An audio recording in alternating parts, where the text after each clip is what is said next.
காலசர்ப்ப யோகம் அப்படி சொல்றதுக்கு என்ன காரணம் என்றால், இங்க பாருங்க, ராகு கேது இப்படி ஒரு லைன் போடலாம். இதுல இருந்து இப்படி ஒரு லைன் போட்டாச்சுன்னா எல்லா கிரகங்களும் அதுக்குள்ளே தான் இருக்கு.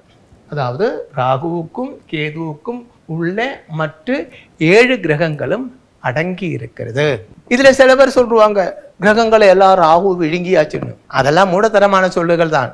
ராகு என்று சொல்லப்பட்ட கிரகங்கள் என்று சொல்லப்பட்ட ஷேடோ பிளானட், அதுக்கு இதெல்லாம் விழுங்க முடியுமா? அப்படி ஒன்றும் கிடையாது. இதுல என்ன விசேஷம் என்ற அந்த ராகு கேதுக்குள்ள கிரகங்கள் அடங்கி போய்விட்டால் என்ன தோஷம் என்றால், சுப கிரகங்களோட எல்லாம் பார்வையே பந்திக்கப்படுகிறது.